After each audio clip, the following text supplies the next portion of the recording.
कृषी मंत्री माणिकराव कोकाटे यांच्या विरोधामध्ये आता ठाकरेंच्या शिवसेनेचं सुद्धा आंदोलन सुरू झालेलं आहे। एकीकडे राष्ट्रवादी शरद पवार गटाकडून आंदोलन केलं जात आहे, दुसरीकडे ठाकरे गटाकडूनही आंदोलन सुरू आहे। काय शेती करायची आम्ही रम्मी करू। तुमचं काय नाव कुठल्या पक्षाचे तुम्ही? मी उपजिल्हा प्रमुख आहे शिवसेनेचा। बरं, आणि मला एक म्हणायचं आहे का बा यांना एवढी जनतेकडे बघायला वेळ नाही, रम्मी खायला वेळ आहे। अरे काय चालेल, शेतकऱ्या रोज आठ आत्महत्या महाराष्ट्रामध्ये होत आहे, यांना त्याच्याशी काही घेणं देणं नाहीये। कधी आमच्या ठेकाण्यांबद्दल बोलतात, कधी आम्हाला शेतकऱ्यांना भिकारी बोलतात। आणि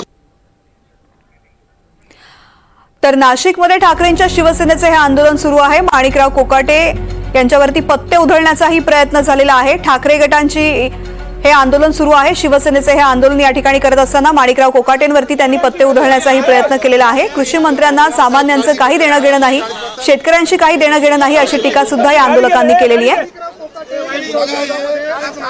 नाशिकमध्ये ठाकरेंच्या शिवसेनेचे हे आंदोलन सुरू आहे। माणिकराव कोकाटे यांचा व्हिडिओ समोर आल्यानंतर त्यांच्या विरोधामध्ये राज्यभरात अनेक ठिकाणी आंदोलन करण्यात आलेलं आहे। मुंबईत सुद्धा अशाच प्रकारे राष्ट्रवादीनं आंदोलन केलं, तर इकडे नाशिकमध्ये ठाकरेंच्या शिवसेनेचं आंदोलन सुरू आहे।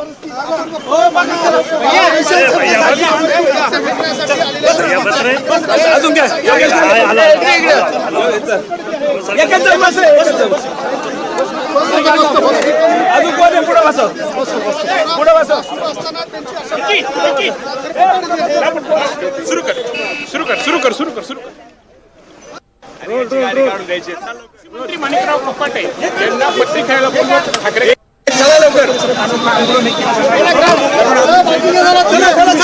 नाशिकच्या लोकांनी या ठाकरे गटाची पदाधिकाऱ्यांना ताब्यात घेतले। 5 पदाधिकारी आता सध्या असं समजतंय, आपण समोर बघत आहोत, त्यांना आता पोलिसांनी ताब्यात घेतलेले आहेत आणि त्यांना पुढे घेऊन जात आहेत। यासोबत दुसरीकडे आपण बघितलं तर आता पुढे माणिकराव कोकाटेंचा ताफा जो आहे तो देवळी कॅम्पच्या दिशेने निघालेला आहे।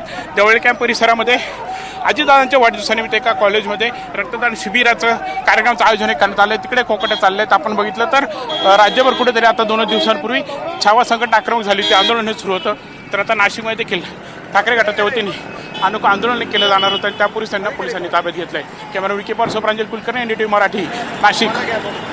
तर प्रांजल कुलकर्णी आमचे प्रतिनिधी आंदोलनासंदर्भातली माहिती देत होते। माणिकराव कोकाटे या ठिकाणी कार्यक्रमासाठी आलेले असताना त्यांच्यावरती पत्ते उधळण्याचा प्रयत्न ठाकरे गटाकडून करण्यात आलाय।